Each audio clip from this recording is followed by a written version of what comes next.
Let's start. 3246 Number 20. As the world seems to be increasingly affected by the ever-expanding influence of machines in general and artificial intelligence, AI, specifically, many begin to imagine, with either fear or anticipation, a future with a diminished role for human decision-making. AI. Whether it be due to the growing presence of AI assistants or the emergence of self-driving cars, the necessity of the role of humans as the decision-makers would appear to be in decline. AI. After all, our capacity for making mistakes is well documented. However, perhaps the saving grace of human determination is to be found here as well. Little evidence exists that suggests modern AI's infallibility or predicts it in the future. AI. It is crucial that, in light of humanity's acceptance of our own fallibility, we utilize our capacity to overcome such failures to position ourselves as the overseers of AI's own growth and applications for the foreseeable future. AI. MTC. Good job. MTC. Let's start. 3246 Number 21. To balance the need for breadth, everyone feels a bit burned out, and depth, some are so burned out, they can no longer do their jobs. We ought to think of burnout not as a state but as a spectrum. In most public discussion of burnout, we talk about workers who are burned out, as if that status were black and white. A black and white view cannot account for the variety of burnout experience, though. If there is a clear line between burned out and not, as there is with a light bulb, then we have no good way to categorize people who say they are burned out but still manage to do their work competently. Thinking about burnout as a spectrum solves this problem. Those who claim burnout but are not debilitated by it are simply dealing with a partial or less severe form of it. They are experiencing burnout without being burned out. Burnout hasn't had the last word. MTC. Good job. MTC. Let's start. 3246 Number 22. In both the ancient hunter-gatherer band and our intimate speech communities today, the diffusion of speech shaped values. The fact that everyone was going to be able to speak and listen had to be accommodated ethically, and it was via a rough egalitarianism. In terms of communications, people were equal and therefore it was believed they should be equal, or at least relatively so. By this code, ancient big men were not allowed to act controllingly and modern office managers are not allowed to silence anyone at will. Moreover, equal access to speech and hearing promoted the notion that property should be held in common, that goods and food in particular should be shared, and that everyone had a duty to take care of everyone else. This was probably more true among hunter-gatherers than it is in the modern family, circle of friends, or workplace. But even in these cases we believe that sharing and mutual aid are right and proper. Remember, if you bring something, you should bring enough for everyone.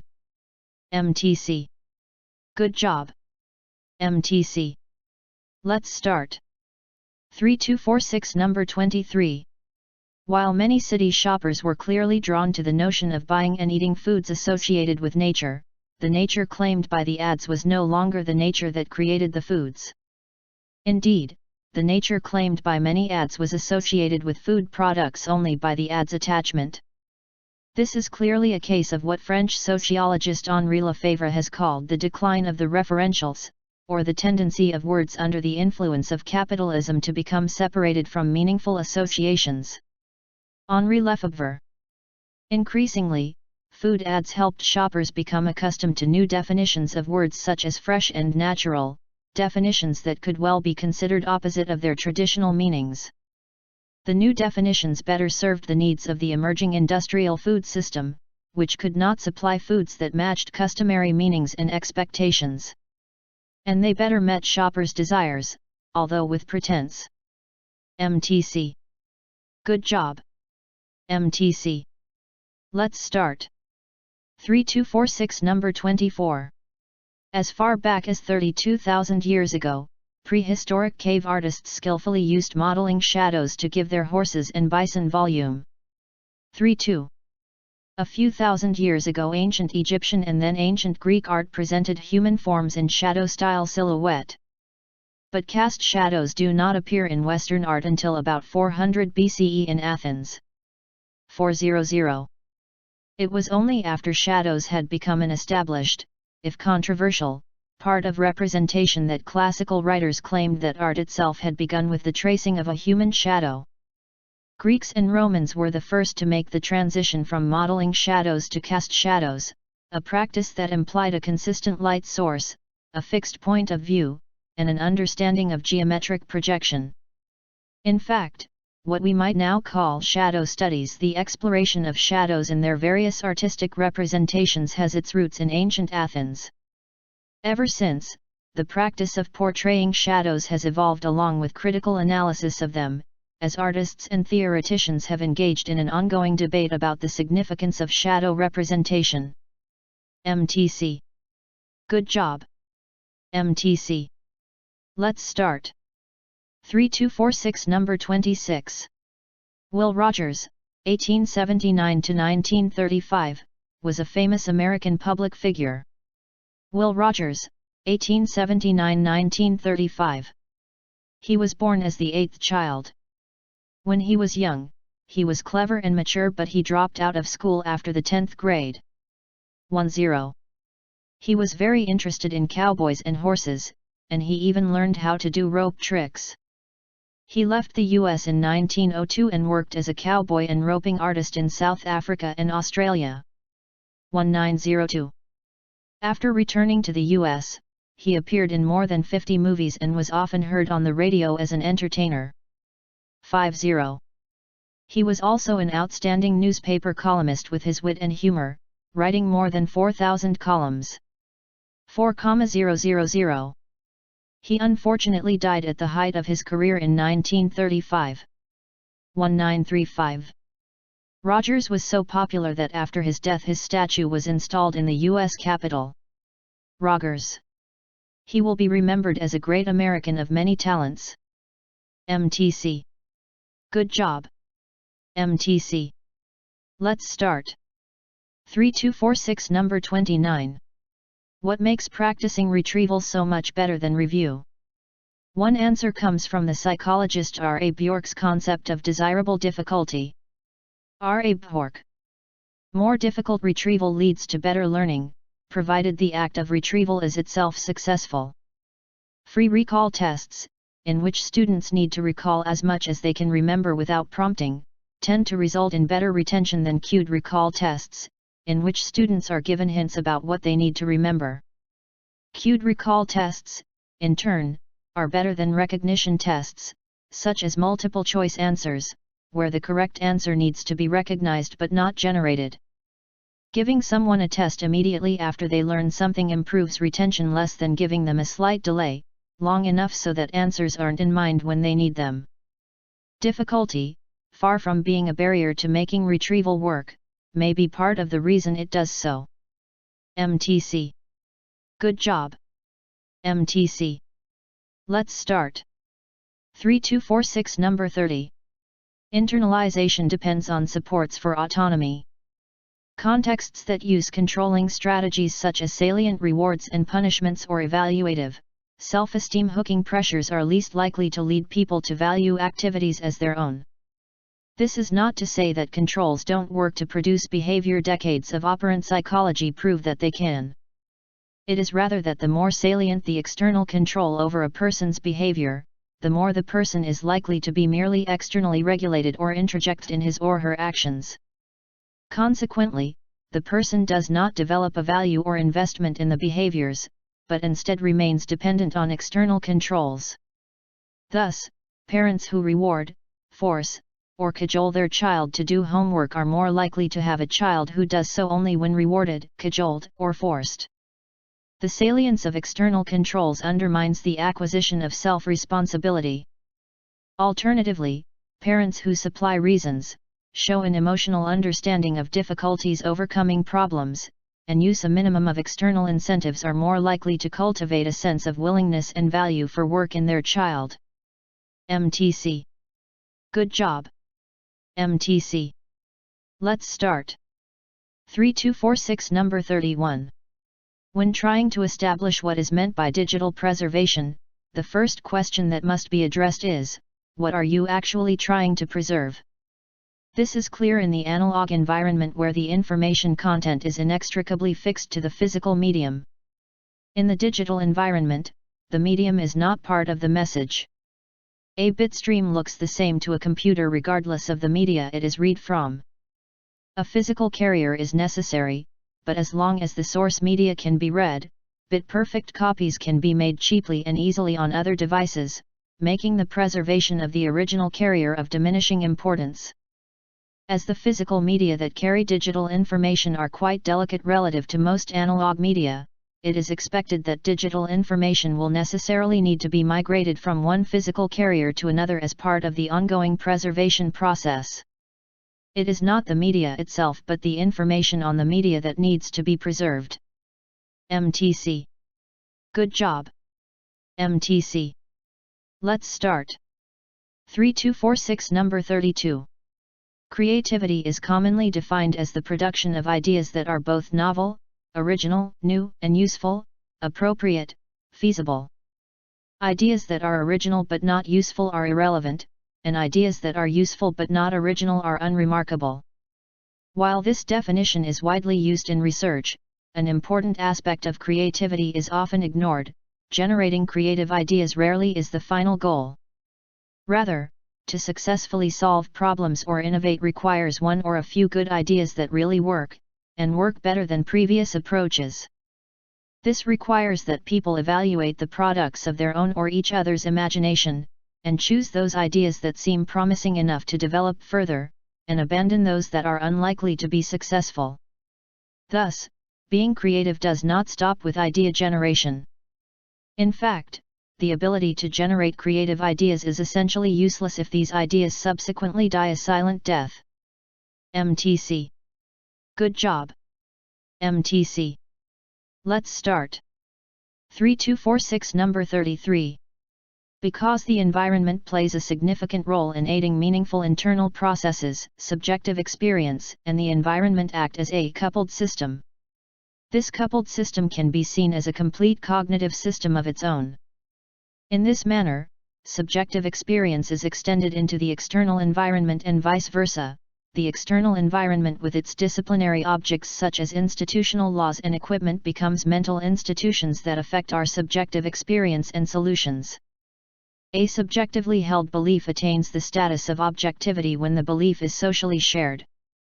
That is, even if we are trained as hard-nosed healthcare rationalists, or no-nonsense bureaucrats, or data-driven scientists, research has shown that our decisions are influenced by various institutional practices.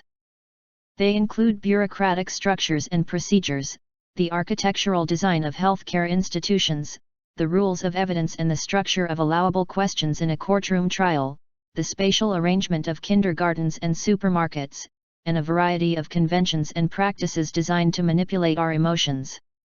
MTC. Good job. MTC. Let's start. 3246 Number 34. Any attempt to model musical behavior or perception in a general way is filled with difficulties. With regard to models of perception, the question arises of whose perception we are trying to model even if we confine ourselves to a particular culture and historical environment. Surely the perception of music varies greatly between listeners of different levels of training. Indeed, a large part of music education is devoted to developing and enriching, and therefore likely changing, these listening processes. While this may be true, I am concerned here with fairly basic aspects of perception, particularly meter and key, which I believe are relatively consistent across listeners. Anecdotal evidence suggests, for example, that most people are able to find the beat in a typical folk song or classical piece.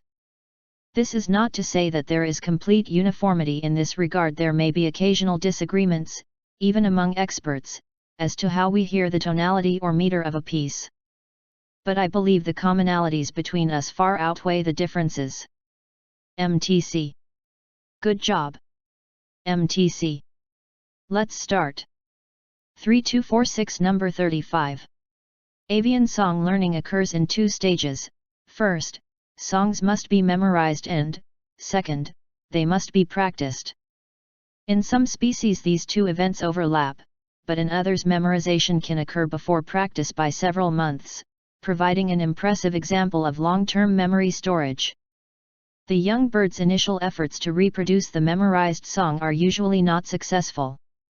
These early songs may have uneven pitch, irregular tempo, and notes that are out of order or poorly reproduced. However, sound graphs of songs recorded over several weeks or months reveal that during this practice period the bird fine-tunes his efforts until he produces an accurate copy of the memorized template.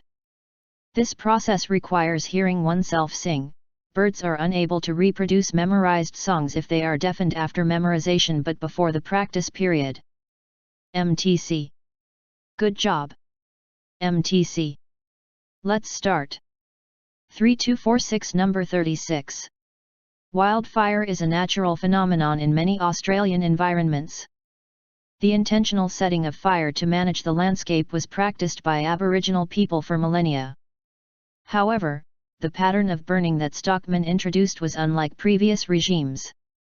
When conditions allowed, they would set fire to the landscape as they moved their animals out for the winter. This functioned to clear woody vegetation and also stimulated new plant growth in the following spring. The young shoots were a ready food source for their animals when they returned. However, the practice also tended to reinforce the scrubby growth it was intended to control. Although grasses were the first kinds of plants to recolonize the burnt areas, they were soon succeeded by further woody plants and shrubs. About the only strategy to prevent such regrowth was further burning, essentially using fire to control the consequences of using fire. MTC. Good job. MTC. Let's start. 3246 Number 37. There are a number of human resource management practices that are necessary to support organizational learning. For example, performance evaluation and reward systems that reinforce long-term performance and the development and sharing of new skills and knowledge are particularly important. In addition, the human resource development function may be dramatically changed to keep the emphasis on continuous learning. In a learning organization, every employee must take the responsibility for acquiring and transferring knowledge. Formal training programs, developed in advance and delivered according to a preset schedule, are insufficient to address shifting training needs and encourage timely information sharing. Rather, human resource development professionals must become learning facilitators.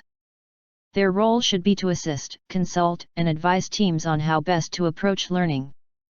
They must be able to develop new mechanisms for cross-training peers, team members, and new systems for capturing and sharing information. To do this, human resource development professionals must be able to think systematically and understand how to promote learning within groups and across the organization. MTC. Good job. MTC. Let's start. 3246 Number 38. Environmental taxes based directly on measured emissions can, in principle, be very precisely targeted to the policy's environmental objectives. If a firm pollutes more, it pays additional tax directly in proportion to the rise in emissions. The polluter thus has an incentive to reduce emissions in any manner that is less costly per unit of abatement than the tax on each unit of residual emissions. The great attraction of basing the tax directly on measured emissions is that the actions the polluter can take to reduce tax liability are actions that also reduce emissions. Continuous emissions measurement can be costly, particularly where there are many separate sources of emissions, and for many pollution problems this may be a major disincentive to direct taxation of emissions. Nevertheless, the technologies available for monitoring the concentrations and flows of particular substances in waste discharges have been developing rapidly. In the future, it may be possible to think of taxing measured emissions in a wider range of applications. MTC. Good job. MTC. Let's start. 3246 Number 39. There are interesting trade-offs in the relative importance of subject matter, i.e., figure, and style, i.e., background. In highly representational paintings, plays, or stories, the focus is on subject matter that resembles everyday life, and the role of background style is to facilitate the construction of mental models. Feelings of pleasure and uncertainty carry the viewer along to the conclusion of the piece.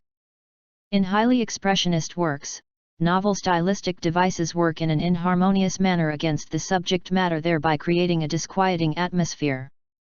Thus, when the work is less readable, or easily interpreted, its departure from conventional forms reminds the viewer or reader that an aesthetic attitude is needed to appreciate the whole episode. This active involvement provides a basis for depth of aesthetic processing and reflection on the meaning of the work. An ability to switch between the pragmatic attitude of everyday life and an aesthetic attitude is fundamental to a balanced life. MTC. Good job. MTC. Let's start. 3246 Number 40. There is a tendency, once the dust of an emergency has settled down, to seek the reduction of famine vulnerability primarily in enhanced economic growth, or the revival of the rural economy, or the diversification of economic activities. The potential contribution of greater economic success, if it involves vulnerable groups, cannot be denied. At the same time, it is important to recognize that, no matter how fast they grow, countries where a large part of the population derive their livelihood from uncertain sources cannot hope to prevent famines without specialized entitlement protection mechanisms involving direct public intervention.